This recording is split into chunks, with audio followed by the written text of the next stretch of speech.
সাধারণ মানুষকে আপনি কি উপদেশ দেবেন যদি আমার সাথে ভাই, আমি আপনার সাথে একমত। আপনি যেটা বলেছেন সেটা যদি আপনার আর আমার হয়, যদি দেখি আমাদের আপনজনদের চোখের সামনে হত্যা করা হচ্ছে, আমাদের মা বোনদের ধর্ষণ করা হচ্ছে, ঘর পুড়িয়ে দেওয়া হচ্ছে, তখন কি করবেন? আমি একমত যে আপনিও এই কাজই করবেন।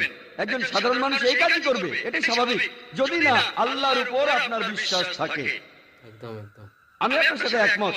99% মানুষ যদি তারা চুরি না পড়ে, মেয়েদের মতো যদি চুরি না পড়ে থাকে, তাহলে সেটাই স্বাভাবিক প্রক্রিয়া। যদি না সেই লোক আল্লাহর উপর বিশ্বাস করে।